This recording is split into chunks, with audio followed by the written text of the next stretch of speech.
people. It's like Monday, and we're recording this show live chat with. It's not live actually. It's just a chat with one of my subscribers who commented me on a YouTube. So why don't you introduce yourself so people can understand where you're from and how did you get in the topic first? What is your My interest in it? Yeah, my name's Ruben Hezekiah Kolazar, and my nickname's Rube Star. My friend gave it to me years ago. I like it because it's kind of lighthearted. And I got into flat Earth. And the one thing when I started getting into flat Earth, of course, it was to prove somebody wrong. And before any of this, I just thought about gravity like 3, 4 years ago. I said, in this world, there's an opposite to everything. There's a up, there's a down. And what's the opposite of gravity? There is no opposite. You could say, oh, there's anti-gravity, but that's just like science fiction. Show me anti-gravity, give it to me, reproduce it. So I started telling my friends, I don't believe in gravity. Oh, you're crazy, you're crazy. I said, it's something else, it's something else. So years later, my nephew starts talking about flat Earth, and I'm like, "Oh, you're nuts! You're crazy! Eurosthenes proved it with the shadows, this, that, the other thing." So I watched a couple videos. Within 3 minutes, I knew it was real. Within 3 minutes, because whoever I was watching, when they got to gravity and said it was density, I was like, "That's it. That's it. This is all." Because things are in a way kind of as simple as they are complex, or they'll say the simple confound the wise. You don't have to overcomplicate things. So I get into flat earth. Everybody thinks I'm crazy, and I see no force on flat earth. And that video, it took me a while to watch it because the title was so weird, but I watched it, and I love the guy's sense of humor, and I just loved everything about it.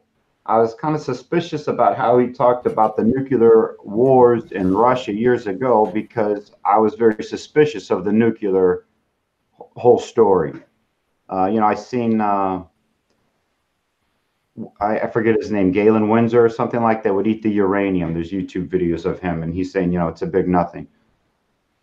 So then, who is this guy that does no force on flat Earth? And then I see you do an interview with him somehow. Somehow, am I correct? You got I don't know how you did it, but that was amazing. And next thing I know, you're talking about the mud flood.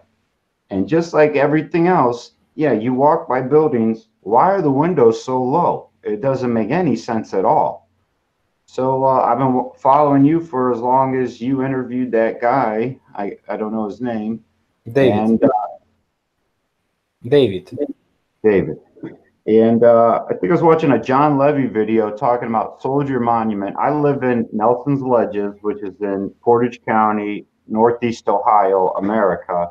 And I'm close to Cleveland, maybe an hour's drive from Cleveland. So I hear John Levy talk about, oh, Soldier Monument. I sure would like to look at that. I said, well, hell's bells. I'm an hour away. I'm going down there. So I did kind of like a dual. I caught up with an old friend that I hadn't seen in a long time, and I did some sightseeing in Cleveland. So I was a little distracted. I got my videos kind of edited up. We got to kind of mute it, because the sound doesn't match, whatever. But I went down to Cleveland, Soldier Monument. Not really that impressive, uh, but it's architecture like you never seen. It's in public square. You look around, there's a courthouse. It's that old Tartarian Greco-Roman structure. There's another building. There's another building. Everywhere around you in that public square, you go this way, there's an old church. These big, huge old churches, you walk in and you hear the resonance, the echo. So I hit as many of those as I could. There's even more in Cleveland. And to do it justice, you really got to spend a lot of time and be patient and look around and see if you could get into the basements, I would think. And if they have a tour, is the other thing is when I go, I got to go when somebody's having a tour. So I could hear their official version. Oh, this was built in such and such, and and just go from there. So I got some videos of that. Also, where I live, there's Warren, Ohio, 20 minutes east. I'm in Warren, Ohio. I look around, same thing. Huge courthouse in the middle of a square. They got their own monument off to the side, and I got video of this lined up. And once again, Greco-Roman building, Greco-Roman building. Beautiful architecture you never seen before or never really thought about. And they have like sculptures on the buildings, a little corn, a little flower, these things that nobody ever does anymore. You don't see them. And so you drive around Warren and it's just everywhere. You look it up on Wikipedia, sure enough, they'll tell you, oh, it was built in this year, but it burnt down in that year. Oh, the whole town made out of stone burnt down. That don't sound right. That don't make any sense at all. But that's like a reoccurring thing that comes up. Have you seen the Crow and Ray Bradbury my videos about bomb barrels and all those stuff? Maybe not. You could touch on it briefly. Maybe I am familiar with. There's so many videos, it's hard to watch them all. Yeah, by the way, right now Notre Dame de Paris is burning. So it's like, it's a merry-go-round story. They doing the same old thing like they did before in 19th century, just burning the whole cities, whole libraries and stuff like this, like leaving no evidence and reconstructing the way they wanted to reconstruct. That's why we see so many evidence of concrete technology, rebars sticking out of the sculptures that are broken. They're supposed to be like antique, but they're not actually. So have you heard about any evidence of buried Washington, D.C.? I've seen a video where they're excavating, or a picture of it. I think Flat Earth British had it on it. That's a mind blower. And, you know, that's the other thing. They want to rewrite the history and tell you slaves built it so we could all feel guilty and bad. You look at that building, why are the doors so big?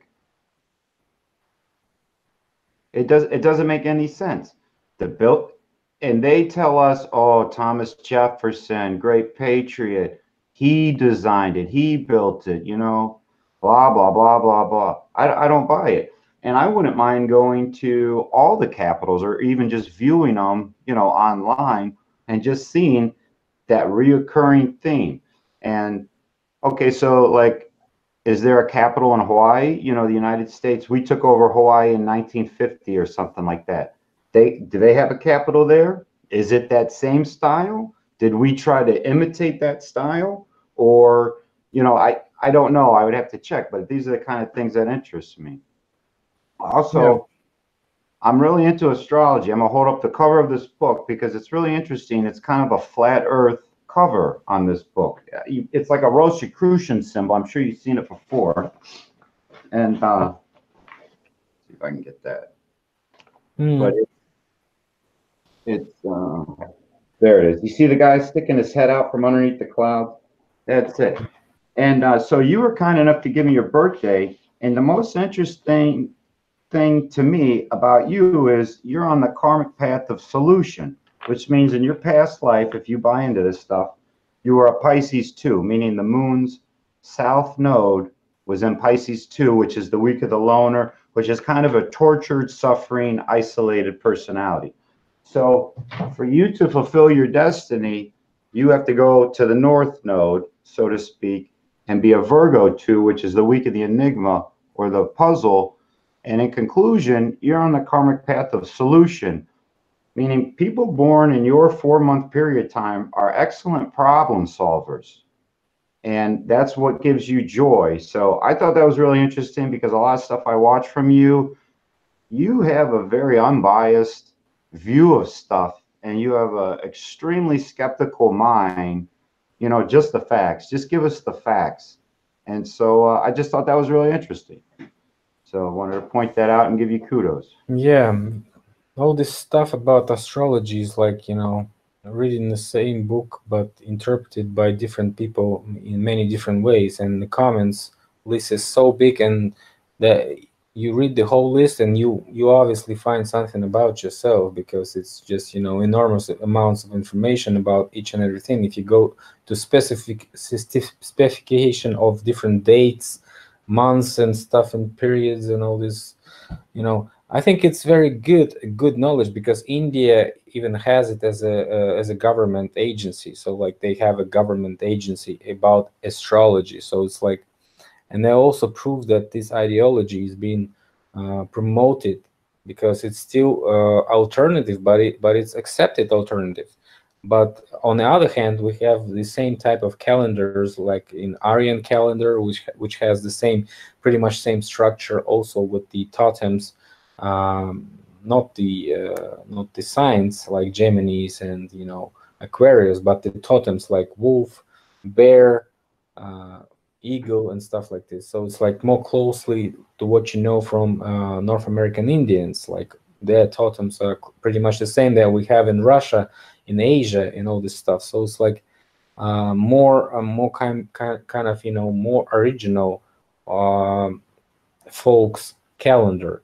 But it was replaced by the Peter the First, and it was replaced on 1700, like that exact year. Peter the First, the official says, changed the official calendar that was before, and that time it was like right now it's 7527. So it's like 7,000 years and a half that passed. And in modern calendar, what do we have? Like